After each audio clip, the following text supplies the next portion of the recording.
बिस्मिल्लाहिर्रहमानिर्रहीम। अस्सलाम वालेकुम। इल्म की बात चैनल देखने वालों को राव कमर रिजवान नई वीडियो में खुशामदीद कहता है। दोस्तों, हमारे मुआशरे में बहुत सारे गुनाह आम हो चुके हैं जिनके बारे में हमें सोचने की जरूरत है। इन्हीं गुनाहों में से एक गुनाह शादीशुदा जोड़ों का शादी के बाद नाजायज ताल्लुकात कायम करना और जिना भी है। और अब ये गुनाह हमारे मुआशरे में बहुत आम हो चुका है। हमें अक्सर औकात ऐसे वाकयात सुनने को मिलते रहते हैं कि फलां शख्स ने महज अपनी बीवी को इसलिए तशद्दुद का निशाना बनाया कि उसकी बीवी के किसी गैर महरम के साथ नाजायज ताल्लुकात थे। आए रोज गैरत के नाम पर कत्ल की खबरें भी आम सुनने को मिलती हैं, क्योंकि हमारे मुआशरे में अमूमन जब किसी औरत को किसी गैर महरम के साथ नाजेबा हालत में देखा जाता है तो उसे उसी मौके पर कत्ल कर दिया जाता है। और हमारा मुआशरा इस कत्ल को गैरत का नाम देकर कहीं न कहीं सही होने की दलील पेश करता है। आज की वीडियो में हम आपके साथ ऐसा ही एक शादीशुदा औरत का वाकया शेयर करने जा रहे हैं, जिसे सुनने के बाद यकीनन आप भी चौंक उठेंगे। ये औरत अपने खाविंद की गैर मौजूदगी में किस तरह से जिना करती थी, फिर कैसे शौहर ने अपनी बीवी को रंगे हाथों पकड़ा और फिर उसके साथ क्या हुआ। इस बारे में मुकम्मल जानने के लिए हमारी इस वीडियो को आखिर तक जरूर देखिएगा। और अगर आपने अभी तक हमारा चैनल इल्म की बात सब्सक्राइब नहीं किया है तो अभी सब्सक्राइब करें, साथ में बेल आइकॉन को जरूर प्रेस करें ताकि लेटेस्ट अपलोड होने वाली हमारी वीडियोस का नोटिफिकेशन आपको बर वक्त मिलता रहे। वीडियो को लाइक करें, शेयर करें अपने दोस्तों के साथ और कमेंट बॉक्स में अपनी राय का इजहार जरूर करें। दोस्तों, ये आज से चंद साल पहले की बात है जब एक पाकिस्तानी जोड़ा नौकरी की गर्ज से एक यूरोपीय मुल्क में सेटल हो गया। खाविंद सुबह होते ही दफ्तर चला जाता और बीवी घर के कामकाज में मसरूफ हो जाती। दिन अच्छे गुजर रहे थे, लेकिन चूंकि वो अकेले रहते थे तो इसलिए ना तो उनके सास ससुर और दीगर अहले खाना मौजूद थे और ना ही अभी उनके बच्चे थे। इसी वजह से घर के काम भी ज्यादा नहीं होते थे और यूं बीवी का ज्यादा टाइम फारिग ही गुजरता। वो अपने खाविंद को बहुत बार कह चुकी थी कि मुझे भी कोई नौकरी तलाश कर दें ताकि मैं भी थोड़ी मसरूफ हो जाऊं और घर के अखराजात में तुम्हारी कुछ मदद कर सकूं। लेकिन खाविंद ने कभी भी उसकी बात को संजीदा ना लिया और हमेशा ये बात कहकर टाल देता कि जब तक मैं जिंदा हूं तुम्हें कोई नौकरी करने की जरूरत नहीं। घर में फारिग होने की वजह से बीवी ने सोशल मीडिया का सहारा लिया और अपना ज्यादा वक्त सोशल मीडिया पर सर्व करना शुरू कर दिया। और अगले चंद दिनों में ही उसने सोशल मीडिया पर कई लोगों से दोस्तियां कर ली। उसने अपने शौहर को बताया कि उसने कुछ नए दोस्त बनाए हैं जिनमें गैर मुस्लिम लड़के भी शामिल हैं। तो खाविंद ने अपनी बीवी को मोहतात रहने की हिदायत की, चूंकि वो एक आजाद माहौल में रहते थे और उसकी बीवी चूंकि घर में वैसे भी फारिग होती थी, इसलिए वो अपने उन दोस्तों को मिलने लगी, सारा दिन उनके साथ गुजारने लगी, यहाँ तक कि वो रात को भी देर से घर वापस आती। और अब इन दोस्तों का उनके घर भी आना जाना शुरू हो गया। और दूसरी तरफ उसका अपने शौहर के साथ रवैया रोज बरोज खराब होता चला जा रहा था। शौहर ने जब भी सारे सूरत हाल को बिगड़ता हुआ देखा तो उसने अपनी ये परेशानी अपने दोस्त के साथ शेयर की। उसने कहा कि तुम जरा चेक करो कि कहीं तुम्हारी बीवी का किसी के साथ कोई नाजायज ताल्लुक तो नहीं है। दोस्त की ये बात सुनकर उसको गुस्सा तो आया, लेकिन दोस्त की इस बात ने उसके जहन में शक डाल दिया। वो घर वापस आया और अपने कमरे में सीसीटीवी कैमरा लगवा दिया, जिसके बारे में उसकी बीवी को बिल्कुल भी इल्म ना था, लेकिन वो अपने मोबाइल स्क्रीन पर अपने कमरे को वाज़े तौर पर देख सकता था। और आखिर एक दिन वही हुआ जिसका डर था। उसने देखा कि उसकी बीवी एक गैर महरम के साथ उस कमरे में दाखिल हुई। उसकी हालत देखने से लग रहा था कि जैसे वो नशे की हालत में है। वो मर्द उसे अपनी बाहों में लिए बेड की तरफ जाने लगा। जब शौहर ने अपनी बीवी को किसी गैर महरम की बाहों में देखा तो उससे बिल्कुल भी बर्दाश्त ना हुआ और वो फौरन दफ्तर से घर की तरफ रवाना हुआ। घर पहुंचा तो उसने देखा कि दरवाजा अंदर से लॉक है, लेकिन उसके पास चाबी मौजूद थी। इसी वजह से उसको दरवाजा खोलने में बिल्कुल भी देर नहीं लगी।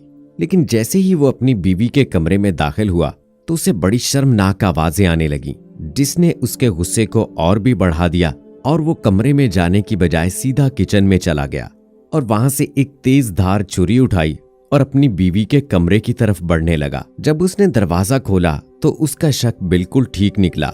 एक लड़का और उसकी बीवी बेड पर बरहना हालत में मौजूद थे। जब उसने अपनी बीवी को किसी गैर महरम के साथ इस तरह लेटे हुए देखा तो वो गुस्से से पागल हो गया। अगले ही लम्हे उसने छुरी जोर से उस लड़के की तरफ फेंकी जो कि उसके सर में जा लगी और वो खून में लथपथ हो गया और बेड से नीचे जा गिरा।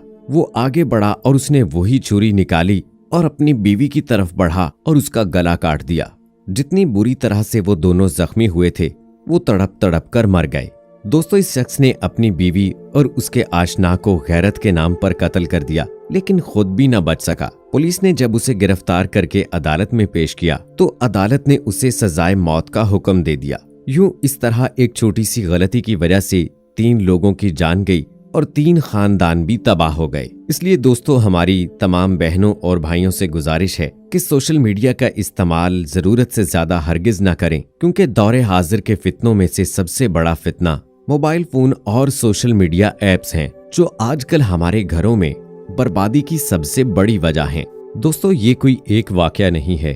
अगर हम अखबारात को देखें, टीवी चैनल्स को देखें, रोजमर्रा की बुनियाद पर ऐसे ही वाकयात रूनुमा होते रहते हैं।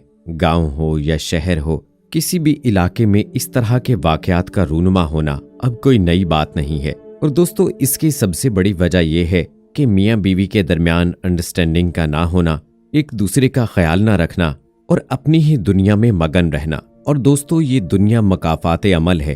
अगर आप आज किसी के साथ ऐसा ताल्लुक बनाएंगे, अगर कोई लड़का किसी लड़की के साथ इस किस्म का ताल्लुक रखता है, तो उसके घर में भी माँ, बहन और बेटी है, उसके साथ भी ऐसा हो सकता है। और दूसरा, अपने घर पे तवज्जो ना देने की वजह से खवातीन या मर्द हजरात इस किस्म की गलतियां करते रहते हैं। कभी कभार तो औलाद की खातिर मर्द ये बातें बर्दाश्त कर लेता है, औलाद की खातिर वो अपनी इज्जत को भी दांव पर लगा देता है, लेकिन आखिर एक न एक दिन उसकी गैरत जागती है और वो आखिर इंतहाई कदम उठाने पर मजबूर हो जाता है। खवातीन को चाहिए कि वो अपने शौहरों का भी ख्याल रखें और उनकी इज्जतों का ख्याल करें, घर में रहें और अगर बाहर जाना हो तो बापर्दा निकलें और किसी गैर महरम के साथ कोई ऐसा ताल्लुक ना बनाएं कि जो कि ना सिर्फ आपकी जिंदगी को तबाह कर सकता है, बल्कि कहीं ऐसा ना हो कि आपको भी गैरत के नाम पर कत्ल कर दिया जाए। दोस्तों, वो किसी ने क्या खूब कहा है कि जब गोली चलती है तो कोई एक शख्स नहीं मरता, बल्कि 2 लोग मरते हैं। एक वो जिस पर गोली चलाई जाती है और एक वो जो गोली चलाता है।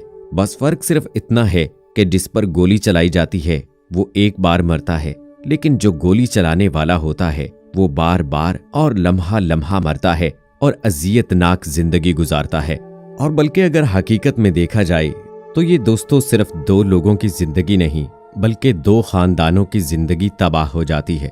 तो दोस्तों, खुदारा इस गुनाह से बचिए।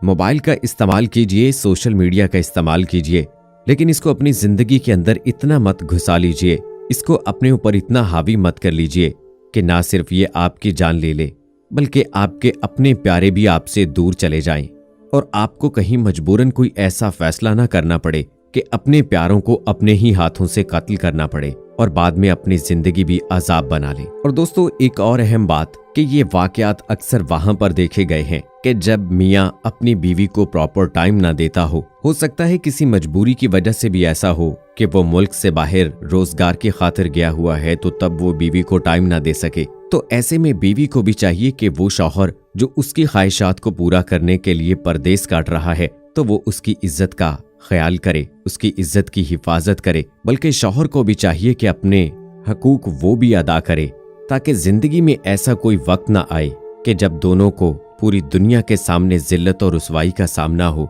और ना अपनी जान गंवानी पड़े। दोस्तों, उम्मीद करते हैं कि हमारी आज की ये वीडियो आपको पसंद आई होगी। इस वीडियो को लाइक करें, शेयर करें अपने दोस्तों के साथ और कमेंट बॉक्स में अपनी राय का इजहार भी जरूर कीजिएगा। मुझे अगली वीडियो तक इजाजत दीजिए। फी अमानिल्लाह।